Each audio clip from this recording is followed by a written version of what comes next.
यह है सोडियम।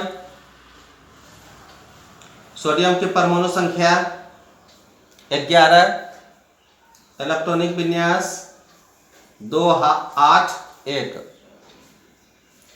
परमाणु संख्या 11, इलेक्ट्रॉनिक विन्यास 281। यह है क्लोरीन। क्लोरीन की परमाणु संख्या 17, इलेक्ट्रॉनिक विन्यास 287। इसके बाहर में कमी है 1 इलेक्ट्रॉन का। 1 इलेक्ट्रॉन अगर यहां किसी से मिल जाए तो यह क्या हो जाएगा, अस्थायी हो जाएगा। उसी प्रकार इसके बाहर में 1 इलेक्ट्रॉन ज्यादा है, सोडियम ने 1 इलेक्ट्रॉन दे देगा क्लोरीन को। 1 इलेक्ट्रॉन जैसे ही क्लोरीन को देगा, अब क्लोरीन के बाहरी कक्षा में हो गया 288। 1 इलेक्ट्रॉन इसने ग्रहण किया, इसने 1 इलेक्ट्रॉन उसको दे दिया। अब सोडियम के बाहरी कक्षा में हो गया 28। बचा जो बाहरी कक्षा का 1 इलेक्ट्रॉन, वह क्लोरीन को दे दिया। इस पर चढ़ा 1 इलेक्ट्रॉन दिया, इसलिए 1 प्लस, इसने 1 ग्रहण किया, इसलिए इस पर हो गया 1 माइनस। इस प्रकार सोडियम अभिक्रिया किया क्लोरीन से और दोनों अभिक्रिया करके बनाया सोडियम क्लोराइड। 1 सोडियम 1 क्लोरीन से अभिक्रिया किया सोडियम क्लोराइड, NaCl। साधारण नाम इसका है नमक। इस प्रकार से कोई भी तत्व अपनी बाहरी कक्षा में 8 इलेक्ट्रॉन पूरा करने के लिए किसी दूसरे तत्व से अभिक्रिया करता है। इसी प्रकार के जो क्रिया करता है अस्थायी होने के लिए, इसी को ही हम कहते हैं रासायनिक अभिक्रिया। तो पहला चैप्टर था रासायनिक अभिक्रिया क्या है। तो रासायनिक अभिक्रिया की परिभाषा निकल गया कि कोई भी तत्व अकेले भी क्रिया कर सकता है या किसी दूसरे तत्व के साथ क्रिया करके एक या एक से अधिक यौगिक का भी निर्माण कर सकता है। कभी कभी 1 या 1 से अधिक यौगिक का भी निर्माण होता है। तो कोई भी तत्व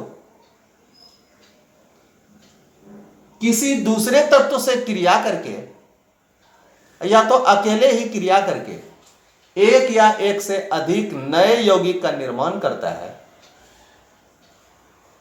जिसका गुण मूल पदार्थ के गुण से बिल्कुल भिन्न होता है। इसी को हम रासायनिक अभिक्रिया कहते हैं।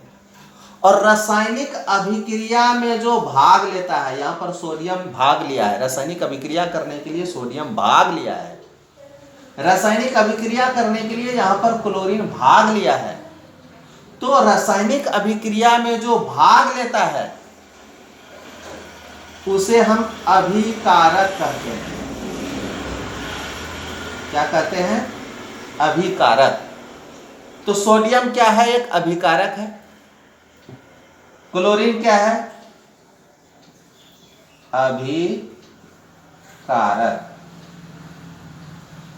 रासायनिक अभिक्रिया में जो भाग लेता है उसे हम अभिकारक कहते हैं। और रासायनिक अभिक्रिया के फलस्वरूप जो बनता है उसको हम उत्पाद कहते हैं।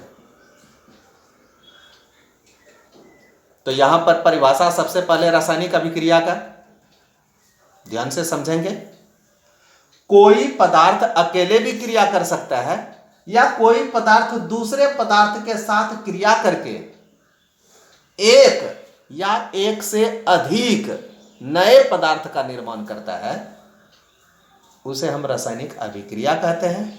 और रासायनिक अभिक्रिया में जो पदार्थ भाग लेता है उसे हम अभिकारक कहते हैं। और रासायनिक अभिक्रिया के फलस्वरूप जो बनता है, रासायनिक अभिक्रिया के फलस्वरूप जो बनता है उसे हम उत्पाद कहते हैं। और अभिकारक तथा उत्पाद के बीच में, अभिकारक और उत्पाद के बीच में तीर का निशान दिया जाता है। यह तीर का निशान दर्शाता है कि अभिक्रिया हो रही है। तो अभिक्रिया क्यों करता है? तो अपने बाहरी कक्षा में 8 इलेक्ट्रॉन पूरा करने के लिए, अस्थायी होने के लिए, किसी दूसरे इलेक्ट्रॉन से, दूसरे परमाणु से, दूसरे तत्व से अभिक्रिया करता है। यह है कार्बन। कार्बन के बाहर में होता है 4 इलेक्ट्रॉन, इसको चाहिए 4 और, यह ऑक्सीजन से अभिक्रिया करेगा। ऑक्सीजन ने इसको 2 दे सकता है, क्योंकि ऑक्सीजन के बाहर में होता है 2 6, इसने इसको 2 ही दे सकता है, 2 का साझेदारी कर सकता है, क्योंकि इसके पास कमी है 2 का, 2 इलेक्ट्रॉन की कमी है इसके पास, 2 इलेक्ट्रॉन की साझेदारी करेगा। 2 इलेक्ट्रॉन से यह अस्थायी नहीं हो सकता, इसको चाहिए 4, इसको अस्थायी होने के लिए चाहिए 4। तो इस प्रकार से एक ऑक्सीजन नहीं 2 ऑक्सीजन से अभिक्रिया करेगा, तो हो गया कार्बन और ऑक्सीजन दोनों आपस में क्रिया करके बनाएगा कार्बन डाइऑक्साइड। एक ऑक्सीजन से 2 मिलेगा, दूसरा ऑक्सीजन से 2 मिलेगा, तो कार्बन के पास हो गया 4, और इससे भी उसको एक ऑक्सीजन को 2 मिलेगा, दूसरे से भी 2 मिलेगा। एक कार्बन ने 2 इलेक्ट्रॉन दोनों ऑक्सीजन को देगा, एक कार्बन ने 2 इलेक्ट्रॉन, 4 इलेक्ट्रॉन है इसके पास, 2 इलेक्ट्रॉन एक ऑक्सीजन को, 2 इलेक्ट्रॉन दूसरे ऑक्सीजन को। इस प्रकार 2 इलेक्ट्रॉन की साझेदारी करेगा, साझेदारी करके ऑक्सीजन के पास भी 8 इलेक्ट्रॉन पूरा हो जाएगा और कार्बन के पास भी 8 इलेक्ट्रॉन पूरा हो जाएगा। इस प्रकार एक कार्बन ने 2 ऑक्सीजन के साथ क्रिया किया और कार्बन डाइऑक्साइड बनाया। इस प्रकार से कोई भी तत्व किसी दूसरे तत्व से क्रिया करके एक या एक से अधिक नए यौगिक का निर्माण करता है, इसी को हम कहते हैं रासायनिक अभिक्रिया। यहां पर क्रिया किया, एक पदार्थ अकेले या किसी दूसरे पदार्थ के साथ क्रिया करेगा, क्रिया करके एक या एक से अधिक